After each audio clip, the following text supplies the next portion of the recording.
সালাম আলাইকুম, শুভ সকাল সবাইকে। সবাই আশা করি ভালো আছেন। তো বাড়িতে আসছে আজ প্রায় 1.5 মাসের উপর হয়ে গেছে গা। তো প্রতিদিন সকালবেলা হাঁটা হয় নাই। হয়েছে আমাদের গ্রাম। তো পিছনে আছে আপনার ধান ক্ষেত। তো ধানগুলো এখন সবুজে প্রায় পরিপূর্ণ, সবুজ তার পরিপূর্ণ প্রকৃতিতে রূপান্তরিত হয়েছে। তো আর এটা হচ্ছে আমাদের ঈদগাহ। তো ঈদের নামাজ পড়ানো হয় ঈদগাহ মাঠ। পাশে আছে কুরস্থান। তো পেছনে এসে আমাদের বাড়ি। দেখতে অনেকটা বন জঙ্গলের মতো মনে হইব, যে বনের ভিতরেই। তো আসলে এগুলো বাগান, আকাশি বাগান। পেছনে আবার আমাদের একটা বাগান আছে, আবার ওই পাশে একটা আমের বাগান আছে ছোটোখাটো।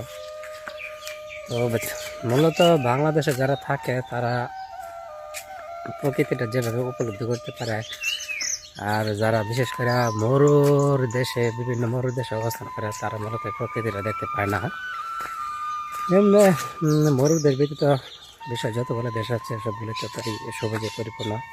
তো এটা হচ্ছে হাইওয়ে রোড বলতে আর কি ঢাকা ময়মনসিংহ এই রোডটা।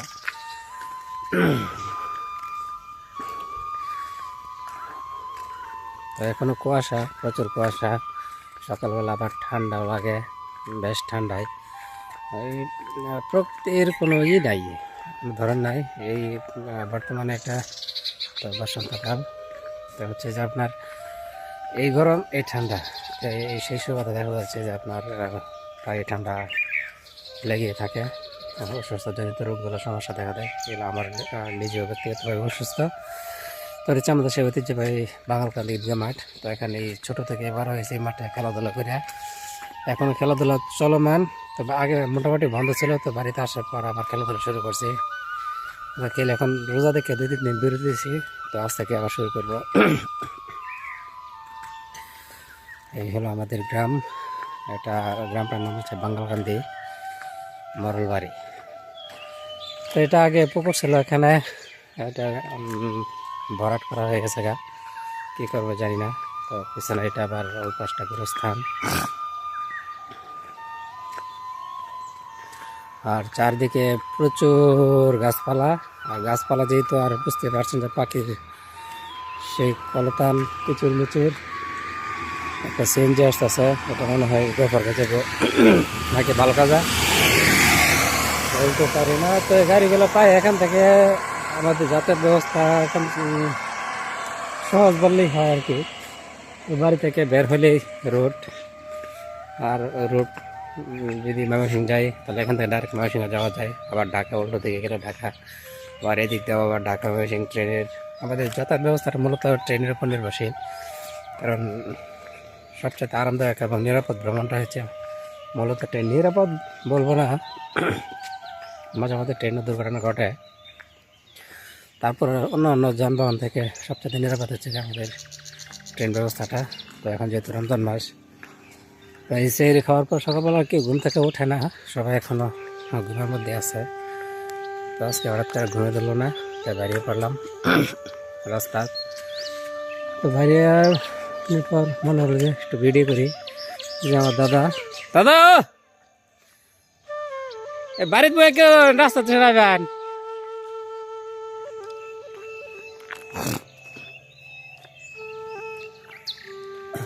হাঁটাহাঁটি করি।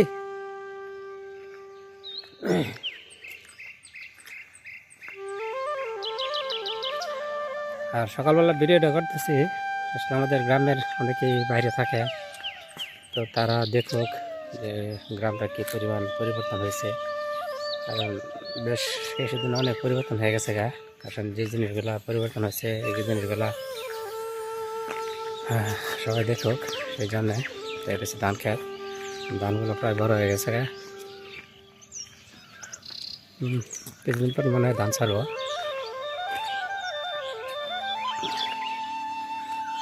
সবুজে সবুজে আমরা চলে আসছে আম বাগানে। এখানে ছোট একটা আম বাগান, এটা আমাদের বাড়ির একজন করছিল।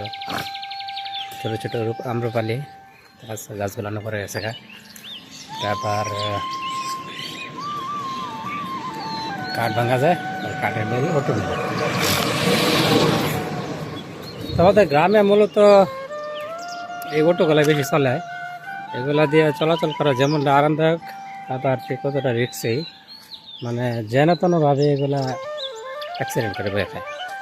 এ উল্টে যেতেছে গা, এডে যেতেছে গা, হেডে যেতেছে, কোনো স্টেশন নাই, কোনো ঠিক ঠিকানা নাই, মানে কি যে একটা অবস্থা, যাতায়াত অবস্থা।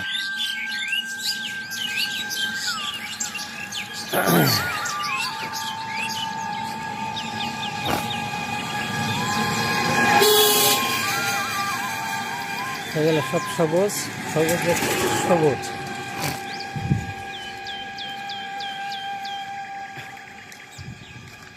একটি বাংলাদেশ তুমি জাগ্রত জনতা, সারা বিশ্বের বিষয় তুমি আমার অহংকার। তো এটা হচ্ছে আমার ফুফু, এখানে বাড়ি করছে,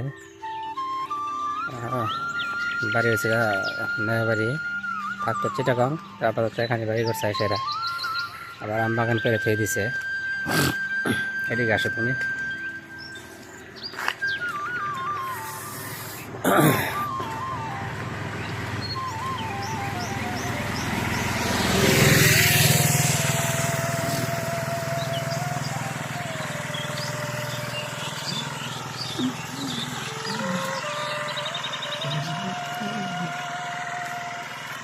আর ওইদিকে যাবো না আমরা, এখন আবার বাড়ির দিকে চলে যাবো।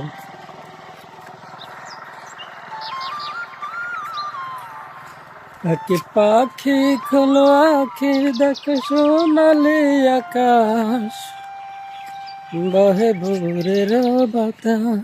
না যেমন পর্যন্ত কুয়াশায় রয়ে গেছে, হালকা হালকা কুয়াশা, যায় না। আর এই সিজনটা মূলত হচ্ছে যে মানুষের জন্য অসুস্থতার একটা, কি বলবো, মানে ঠান্ডা হাঁচি কাশি, আবহাওয়াটাই ভালো না।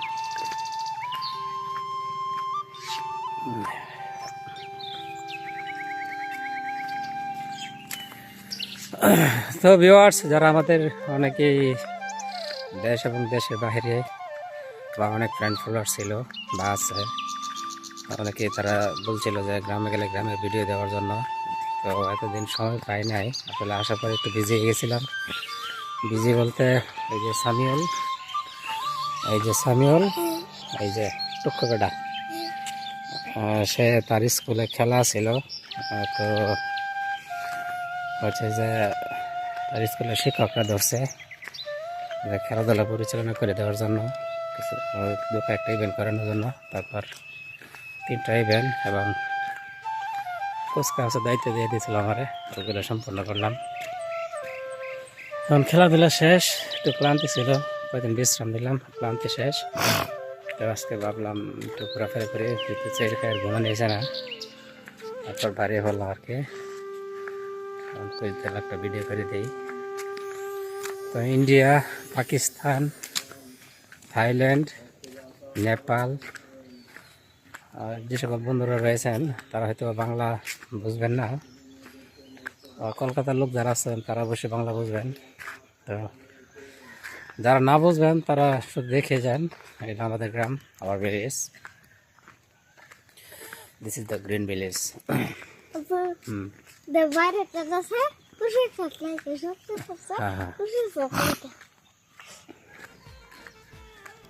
এটা হচ্ছে একটা বিল, বিশাল বড় ধানের ক্ষেত, অনেক বড়। এই পাঁচটা অবশ্যই গাছ গাছিতে বড়, কিন্তু ওই পাঁচটা অনেক খোলা, অনেক বড়, বিশাল আকৃতির একটা বিল, প্রচুর ধান হয়। তাছাড়া খন্ড খন্ড অনেক জমি জমা আছে, আমার ধান টান চাষ করে। এখানে তেঁতুল গাছ রাস্তার পাশেই লাগায় রাখছে, মানুষ যাতে ভবিষ্যতে তেঁতুল খাইতে পারে সেই জন্য।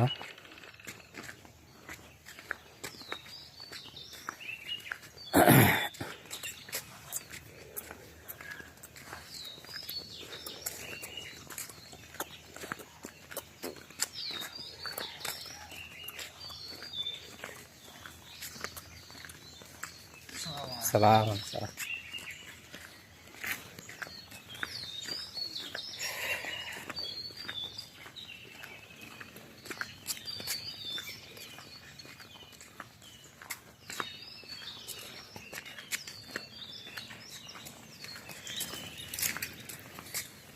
স্কুলের বাচ্চারা আবার প্রাইভেট পড়ছে মনে হয়, যার জন্য সকালবেলা বেরিয়ে পড়ছে।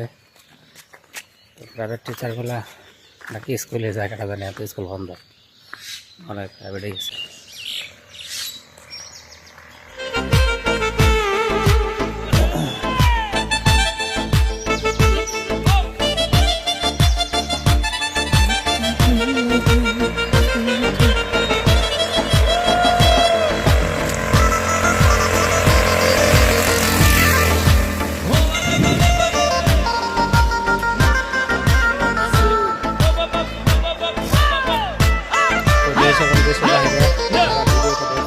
অসংখ্য ধন্যবাদ। এবং যারা আমাদের গ্রাম দেখতে চাইছিলেন, এটাই হচ্ছে আমাদের গ্রাম। তো আমাদের বাড়িটা হচ্ছে পিছনের সাইডে, ওই গাছপালা পিছনে। তো এখানে ওর বাড়ি আছে, এটা আমাদের প্রস্তাবের বাড়ি। আবার আমার ভাইয়ের বাড়ি আছে সামনে। এটা হচ্ছে ধান ক্ষেত।